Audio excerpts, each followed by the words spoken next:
സമ്മതിക്കില്ല. അവരെന്താ ഏൽപ്പിച്ച അതേ ചെയ്യണം.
നടക്കാൻ ബുദ്ധിമുട്ടാണെങ്കിലേ കൊണ്ടുപോയാൽ പോരാ.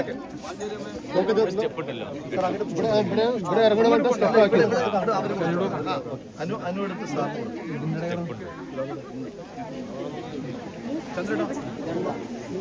രതീഷ് അത് എടുത്തു കൊടുത്തോ. രതീഷിനെ കൊണ്ട് എടുത്തു കൊടുത്തോ.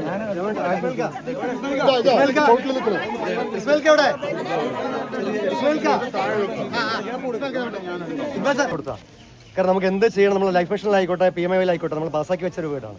പക്ഷേ അത് 470 370 അതിൽ പോവാണ്. അപ്പോൾ കെട്ടണമെങ്കിൽ കുറച്ച് ഒരുപാട് കാലം പിടിക്കും, ചിലപ്പോൾ കിട്ടില്ല.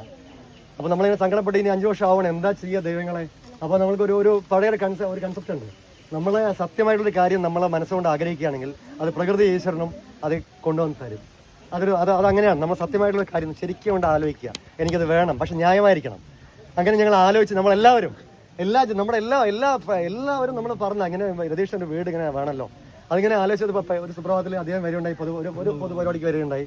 അപ്പോൾ നമ്മുടെ ലതാമണി പറഞ്ഞു, ശിവട്ടാ നമ്മൾ പലതവണ പറഞ്ഞു സാറിനെ ഒന്നുകൊണ്ട് ഒന്ന് കാണിച്ച് നോക്കാം. ഷാഫിക്ക് വന്നിട്ടുണ്ട് എല്ലാവരും. അപ്പം നമ്മൾ ചെയ്യും, നമുക്ക് ചെയ്യാൻ എല്ലാം വാക്കാന്ന് പറഞ്ഞു. രാവിലോട്ടം വന്നു, കണ്ടു, ഇതിന് സത്യാവസ്ഥ മനസ്സിലായി. ആ നിമിഷത്തില് ശിവേട്ട പറയാം, ശിവേട്ട എനിക്കൊരു വീടിൻ്റെ ഒരു ഇതുണ്ട്, ഞാൻ പറയാം. 2 ദിവസത്തിൽ ഇത് ഓക്കെയായി. അദ്ദേഹം പറഞ്ഞു സന്തോഷമാണ്, ഇത് ദൈവത്തിൻ്റെ അനുഗ്രഹമാണ്. കാരണം ഞങ്ങൾക്ക് ഇതില്ലെങ്കിൽ ഞങ്ങൾ എന്താ ഒന്ന് സംസാരിക്കാൻ പറ്റില്ല. കാരണം ഇങ്ങനെ ഒരു വീടുമായിട്ട് ഒരാളിരിക്കുമ്പോൾ നമ്മുടെ വാർഡിൽ നമ്മളെല്ലാവരും സൗകര്യം ജീവിക്കുമ്പോൾ ഒരാളിങ്ങനെ ഇരിക്കുക, അത് നമ്മൾ എന്ത് പരിപാടി വന്നാലും വന്ന് കരയാണ്, ഞങ്ങളുടെ തലയിൽ വീഴും, എന്തെങ്കിലും ചെയ്തു തരാൻ പറ്റുമോ? നമ്മളെ എന്താ ചെയ്യുക? നമുക്കൊരു പരിധിയില്ലേ? അത് ദൈവത്തിൻ്റെ അനുഗ്രഹത്തിൽ നമ്മുടെ മാത്രമല്ല, അദ്ദേഹം ഒരു കമ്പനി, വലിയ കമ്പനി, ഇന്ത്യൻ മണി ഗ്രൂപ്പിൻ്റെ ഉടമയാണ്. അദ്ദേഹത്തിന് കിട്ടുന്ന ലാഭവിഹിതം നമുക്കിവിടെ ഓൾ ഇന്ത്യ ലെവലിൽ ചെലവഴിക്കാം. അദ്ദേഹം പാലക്കാട്ടുകാരനായതുകൊണ്ട് രാഹുലേട്ടൻ്റെ അത്രയും വേണ്ടപ്പെട്ട ആളുകൊണ്ട് അദ്ദേഹം, കാരണം ഇങ്ങനെ ഒരു കാഴ്ചപ്പാടുള്ള ഒരു MLA നമ്മൾ കിട്ടുന്നത് അത് നമ്മുടെ നല്ലൊരു കൈയ്യടിയാണ്. കാരണം നമ്മൾ ഇത്ര കാലം നമ്മളിങ്ങനെ നമ്മുടെ സാധാരണ പ്രവർത്തകരെ, നമ്മുടെ ജനങ്ങളെ കൂടെ നിർത്തി അവർക്കൊരു സൗകര്യം അതിൽ മുൻകൈ എടുത്ത് അത് തുടക്കം കുറിച്ച അദ്ദേഹം, ഞങ്ങൾ നിങ്ങളെ കൈവിടില്ല, ഞങ്ങൾ നിങ്ങളുടെ കൂടെ ഉണ്ടാവും, നിങ്ങൾ ഞങ്ങളെ കൈവിടില്ല, ഞങ്ങൾക്ക് എല്ലാവർക്കും മനസ്സിലായി കഴിഞ്ഞു. കാരണം ഞങ്ങൾക്ക് വേണം നിങ്ങൾ, ഇങ്ങനെ ഒരാളെ ഞങ്ങൾ കിട്ടില്ല, ഇത് ഞങ്ങൾ മുന്നോട്ട് കൊണ്ടുപോകും, നിങ്ങളെ ഇതിന്റെ അപ്പുറം ചെയ്യുന്ന ഞങ്ങൾക്ക്. കാരണം കാഴ്ചപ്പാടുള്ള ഒരു വ്യക്തി എന്ന് പറയുന്നത് ഈ വന്നിട്ട് എത്ര മാസമായി, ഇതിനകം പ്രാരി പഞ്ചായത്തിൽ എന്താ നമുക്ക് നമ്മുടെ സ്കൂളാണ്, GLP സ്കൂളാണ്, നിങ്ങൾക്ക് എല്ലാം അറിയില്ലേ? ഞങ്ങളെ വന്ന് കയറുന്ന നമ്മുടെ പ്രസിഡന്റ് എല്ലാവരും ഇവിടെ ഉണ്ട്. ഞങ്ങൾക്കൊരു ആഗ്രഹമാണ് നമ്മുടെ GLP സ്കൂളും നമ്മുടെ മണ്ഡപമല്ല. ഇതെന്ത് ചെയ്യും? ഇങ്ങനെ സാധാരണക്കാരന് ഹൈടെക്കിൽ പോയിട്ട് എടുക്കാൻ സൗകര്യമില്ല. ഇവിടെ സാധാരണ മണ്ഡലത്തിൽ പോയി 50,000 70,000 രൂപ ചാർജ്. അത് നമ്മൾ പറയുമ്പോൾ അത് അറ്റൻഡ് ചെയ്ത്, കാരണം നിങ്ങൾ ഒരിക്കലും റെനോവേഷൻ വർക്ക് ചെയ്യണ്ട, അത് ഞാൻ ചെയ്തു തരും. ആ സ്കൂളിൽ നമ്മൾ ഷാഫിക്ക് 99 ലക്ഷം രൂപ വെച്ചതാണ്. അത് മതിയാവില്ല വന്നപ്പോൾ അദ്ദേഹം നമുക്ക് വീണ്ടും 50 ലക്ഷം രൂപ താഴെ വെച്ചു. എന്നിട്ട് നല്ലൊരു കമ്പനി ഹാബിറ്റാറ്റിനെ ഏൽപ്പിച്ചു. ആ വർക്കിന്റെ ക്വാളിറ്റി കണ്ടാൽ അറിയും, അതിന്റെ ഭംഗി കണ്ടാൽ നമ്മൾ ഞെട്ടും. ആ ഭംഗിയിലാണ് പോയിക്കൊണ്ടിരിക്കുന്നത്. സ്പീഡ് വർക്കാണ്.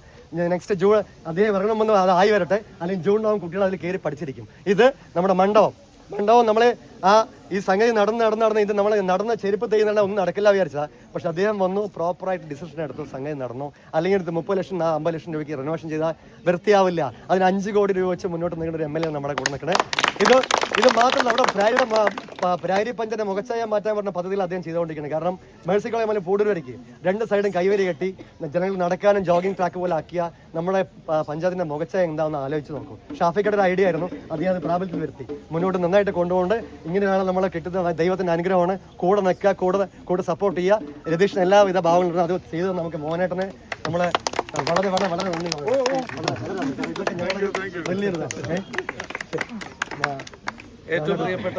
ഏറ്റവും പ്രിയപ്പെട്ട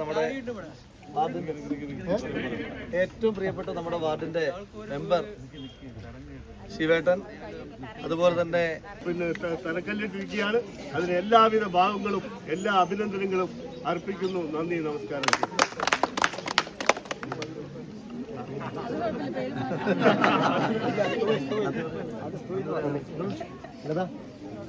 ലതാ താങ്ക്സ് പറഞ്ഞേ. ലത എവിടെ? ലതാ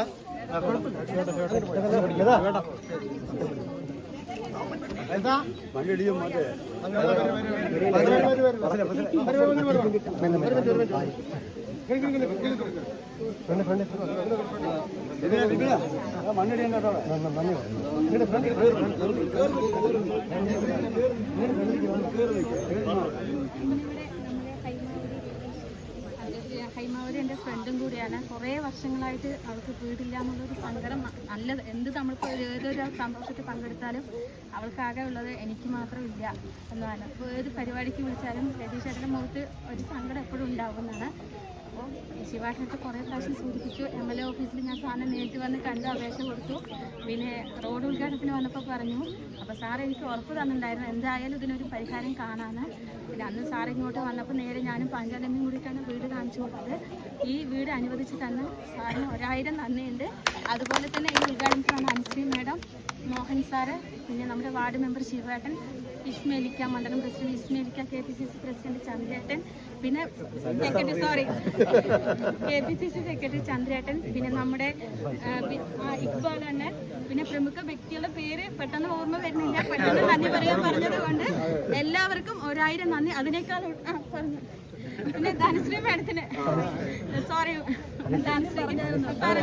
പിന്നെ അതിനേക്കാളുപരി നമ്മളൊന്നും നോക്കാതെ നമ്മുടെ എല്ലാ ഈ സന്തോഷത്തിൽ പങ്കുചേരാൻ വന്ന അമ്മമാര്, ചേച്ചിമാര് എല്ലാവർക്കും 1000 നന്ദി പറഞ്ഞുകൊണ്ട് എൻ്റെ പേരിലും വാർഡ് മെമ്പറുടെ പേരിലും നന്ദി. ശരി.